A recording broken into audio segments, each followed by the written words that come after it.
Salut à tous, bienvenue à votre émission News Santé.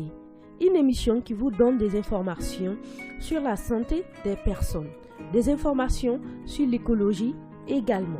Aujourd'hui, dans News Santé, nous allons parler des plantes carnivores. Vous en avez entendu parler déjà? Incroyable, mais vrai. Une plante carnivore est une plante capable d'attirer et de capturer des proies, insectes, acariens ou autres petites invertébrés essentiellement, puis de les assimiler entièrement ou pas dans le but de survenir partiellement à ses propres besoins.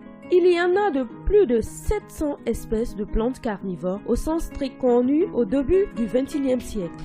Mais en moyenne, 3 espèces de plantes carnivores sont découvertes ou décrites chaque année depuis l'an 2000. Pour la petite histoire, en 1963, Arthur Dobbs, alors gouverneur de la Californie du Nord, attire pour la première fois l'attention du public et des scientifiques européens sur une plante qui appelle à attrape-mouche sensible. C'est lui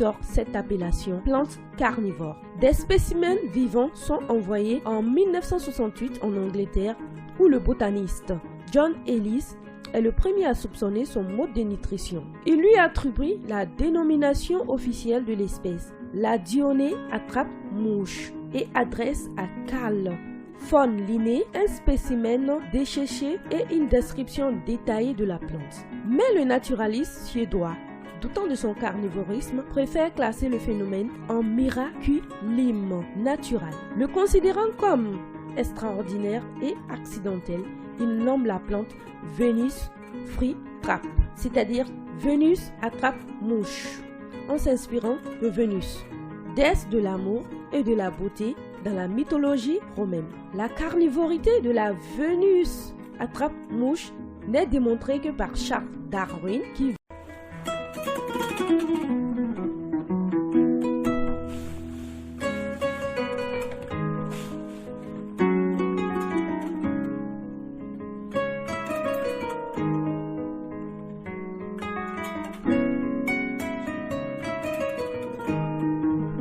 vers 1865, écrit à propos du mécanisme de capture de cette plante dans son trait Les plantes insectivores que la Dionée, l'une des plantes les plus merveilleuses du monde.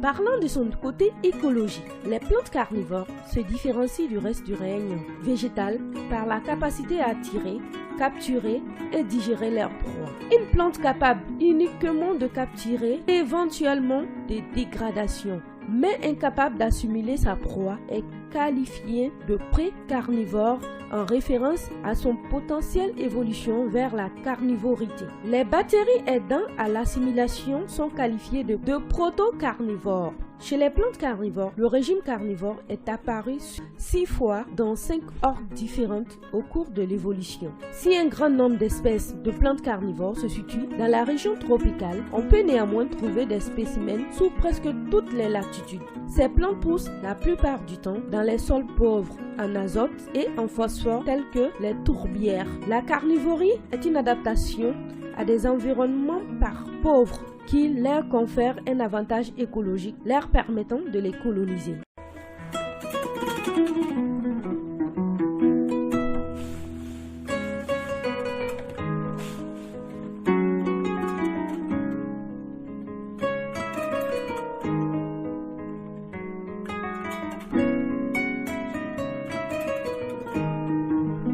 L'apparition et la spécialisation de la carnivorie est un exemple riche en écologie évolutive, au même titre, sinon plus que dans l'apparition progressive de l'œil. Les pièges sont dans la plupart des cas des feuilles modifiées. La diversité morphologique et fonctionnelle de ces pièges est remarquable. L'outre de capture des utriculaires sont des adaptations indépendantes à la fonction carnivore. Le régime insectivore des néphintes est constitué à 80% de fourmis. Ces plantes émettent des composés volatiles, acides gras, terpènes, benzénoïdes, qui donnent une odeur meilleure attirant les insectes. Les reins, les phénomènes sexuels des coléoptères ou les phéromones de recrutement ou de traces chez les fourmis. La nutrition carbonée de la production de sucre se forme par les voies classiques de la photosynthèse. La nutrition carbonée de la production de sucre se fait par les voies classiques de photosynthèse comme chez la plupart des végétaux dits supérieurs. La plante carnivore fixe ainsi le dioxyde de carbone de l'air en présence de lumière et absorbe l'eau et les sels minéraux par les racines. Les proies qu'elles capturent ne sont bien souvent que des sources complémentaires d'azote et de phosphore. Et bien voilà les moyens de capture. Les pièges de plantes carnivores sont caractérisés par leur mobilité et leur rapidité pour quelques-unes. S'ils sont mobiles, ils sont dits actifs. S'ils ne le sont pas, ou par les pièges passifs. Certains mouvements sont visibles à l'œil nu, comme la fermeture du piège de la dionée attrape-mouche. Voilà, c'était toutes les informations que j'avais à vous donner concernant les plantes carnivores. Merci de rester fidèle à ma chaîne. On se retrouve demain pour un autre numéro. D'ici là, portez-vous bien. Je vous aime.